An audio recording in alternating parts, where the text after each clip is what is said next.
Bonjour à toutes et à tous, bienvenue dans mon podcast Recettes de prod, les bons conseils. Comme vous pouvez le voir, on est dans un autre décor et j'ai encore des invités exceptionnels. Donc restez avec nous pour ce duo historique.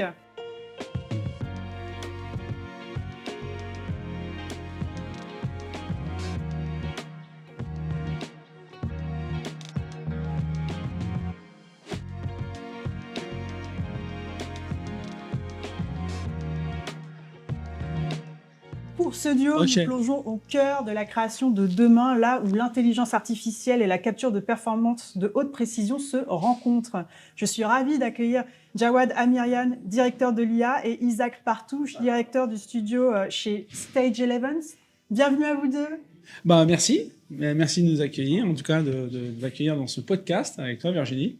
Donc, merci. Just to start, can you just explain what is your respective roles consist of and how you work together to create Stage 11's immersive experiences? Mon rôle au sein de Stage 11, je suis le directeur du studio, donc je gère le studio dans son entièreté. Le studio a été créé par Jonathan Bellolo. Je travaille avec lui sur la vision, en tout cas, qu'on a envie, nous, en tout cas, d'amener sur nos créations. On est vraiment une compagnie qui travaille sur les expériences musicales immersives.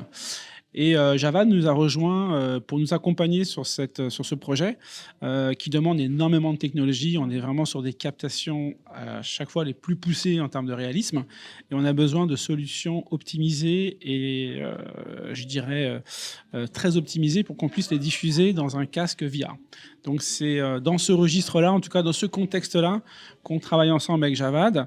Nous, on a une exigence forcément très poussée puisque travailler avec des artistes connus, reconnus, forcément, ils ont une image d'eux-mêmes assez précise puisque c'est leur image qu'ils vendent tous les jours. Et on doit, dans ce contexte-là, être d'une précision, je dirais, ultra millimétrée pour qu'on n'ait pas justement cet élément d'uncanny valley, on appelle ça un peu comme ça, où c'est réaliste, mais il y a un truc toujours qui fait qu'on n'est jamais content de sa représentation, en tout cas en 3D. Et pour éviter ce genre de choses, là-dessus, avec Javad, justement, il va un peu exposer ce qu'il fait au sein de la compagnie. On travaille ardemment pour être vraiment très précis. C'est nul, je le précise souvent, mais c'est tellement un élément clé pour que notre projet fonctionne que... Chaque détail compte. Exactement. Et il faut que l'artiste elle-même n'ait plus à contester sa représentation en 3D. Oui. Donc on est vraiment dans ce truc-là. Donc voilà, moi mon rôle c'est ça, c'est d'amener justement Stage 11 dans ses projets là-dessus. Et Javad nous accompagne en R&D à travers ses recherches qu'il a déjà fait dans le passé et aujourd'hui là-dessus. Je vais lui laisser maintenant le micro pour qu'il puisse donner un petit peu sa fonction et ainsi de suite. Voilà. Okay, so Javad, can you present yourself? Sure. Thank you, Virginie, for inviting, actually. So if I go just like a few steps backward, flashback to like maybe 10, 15 years ago, I come from like a electronic engineer background, and then I did a lot of things around robotic during the last 15 years in my life. Okay. So like different things, different academic or industrial robotic projects, even during my PhD or postdoc, or I even co-founded a startup around that. I touched different layers of robotic in my professional career. Okay. But then one aspect was more, I made it, my main expertise around robots, and that was computer vision. So that made me also able to engage in other type of project, including this one. So Stage 11 is where I can bring in my computer vision background to something which is quite different, mixed reality, virtual reality, all those kind of things. How do you come from robotics to immersive experiences? Because it's not the same actually. So how did you make this path? Okay, good question. Robots need also sort of vision, right? Mm-hmm. So they have to see and perceive the world around them. Yes. Not the same, maybe criteria, not the same, objectives that we see in like in mixed reality, but I mean a different set of, I would say objectives there, but it's still a lot of things in common. And then here, I came here, I joined Stage 11, to also give myself a new challenge to, work with volumetric and, multi-view capture systems, right? It's really interesting because you have to think how robots can view and imagine the images, and then you go further with... Yeah, exactly. Sure. So that's it's really interesting in our company.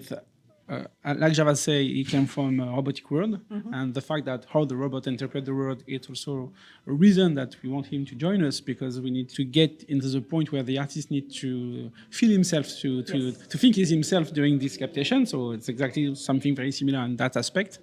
On my side, I didn't explain at the beginning of the interview, but I'm from the visual effect world, so more in the movie industry. Okay. So where in the movie, we work with artists every time, and we need also to do scan and digital double for that industry a lot. So all that expertise that I bring also in the table in Stage 11 and helps. You have an aesthetic view. So we are like very, high, if I can say, in the industry of the CG characters. Yes. Film industry probably the most advanced. The fact that we need to represent exactly the artist during the shoot. So that is also something that we have internally, and it's also why our expectation is really high in general. Like I just said just before, I think our, let's say, singularity on our company is the fact that we mix different people with different expertise all together, think to an artistic project, where we need to mix something from robotic world with the movie world, with TV show, with scan, with artists singing there. Yes. So Javad maybe didn't have this experience before, but we did a prototype a few months ago where a lot of singers come in our studio and we sing. It was really fun because obviously it's artistic, it's really exciting, everything is there. But so that's a fun part. Exactly. So when you take someone to the industry world, because it's industrial world, to entertainment world, it's always something here really cool. And I know that helps to go further. The fact that we bring excitement in general. So it's also something I want also to explain, especially on Stage 11, because we are very special company in Haiti. And and if you had the chance to see what we just present a few minutes ago in there, you can see there's a lot of stuff, Okay, great. It's really amazing. What I really like is you're very in the frontier between the high technology and also the entertainment use of images, immersive experiences. Yeah. How can you imagine the future now? What is your future project? What you want to test? So the next level for you? Let's say where we are right now. So where we are right now is we're able to create an experience where you put an headset and you can be like a guest to a very intimistic show. But we cannot really move close for the artist. We cannot really move in this area. So we are in a static location, like I'm sitting in this chair, but let's say sit here, and I'm staying here and I can be like a guest. So it's really impressive because it works really well, but obviously we want to get more freedom. Yes. So the future for us, let's say the real future, not the future that we can imagine. That's something that we want. With Javad, the next step for us, and in the near future, we want to be able to move there. So now we just want to be a guest, but we can also a little bit, let's go 2-3 steps further just to be next for your, if I can say, your star that you like the most. But at least you reduce the gap between a star and you. Okay. So that is really cool. And that's it unique also. So this is what probably the near future, this is our vision for the near future. So for scientist point of view, I'll let Javad to explain maybe what he has in mind, but I think it's going to be also very So how do you imagine? Exactly. Yeah, sure. So there are tons of challenges that we would like to, tackle at this point. Basically, I mean, what we presented today as our, initial result of what we are doing as Gaussian splatting stuff, that's just like just the very beginning of what we want to do and what we want to achieve. The goal is, I would say, bringing very photorealistic experiences, VR experiences to users in real time. Okay. So that's something that this industry have been trying to solve for more than a decade now. Many projects have failed over the last decade on that, and now we see something. We call, I mean, Gaussian splatting is called like, I don't know if it's a buzzword or something, but I mean, it's called the ChatGPT moment for virtual reality, you know? Yeah. So that's where something really interesting could happen. And that's what we're trying to solve here. I mean, it's very new technology, we know. There are lots of technical challenges to be solved here, but I mean, that's the future that we can imagine, that we can bring to users, basically. And you're going closer to this objective, and faster also. Yeah, sure. I mean, on different I would say metrics, we have to improve, like in terms of frame rate, in terms of, you know, the distance that you can get close to the artist, all that we have to improve. But then, I mean, it can arrive not very late, but I mean, it can take a few months up to 1 to 2 years, I would say, to get to that point that user can really enjoy that, you know, photorealistic experiences. Yes. So, yeah. Great. Just to conclude in short terms, what is the funniest part of your job? You always give a glimpse, but if you have to say in one word or in one sentence, what is the funniest part of your job?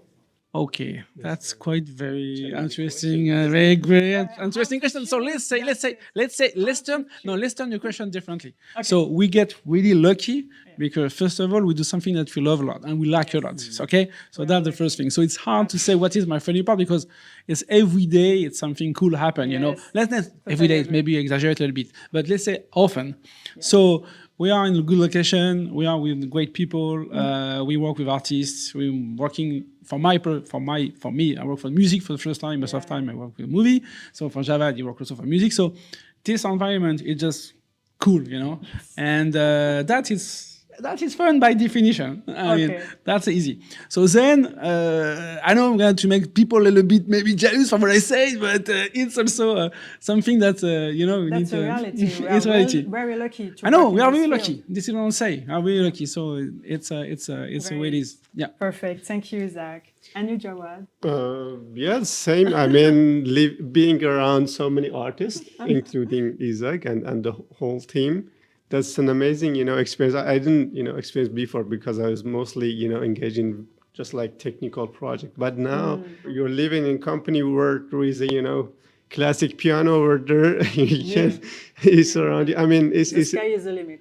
Let's say that. Yeah. So yeah, you can definitely have fun in this kind of environment. So that's something that, you know, makes you happy when you wake up and you have some you know motivation to get there and to get something done. That's quite cool, I would say. Perfect. It's perfect for me. Thank you so much for this interview. Thank you, Virginie. Thank you again. It was a pleasure. Same here. À plus pour ces interviews spéciales. Voilà, bah c'était parfait. Hein.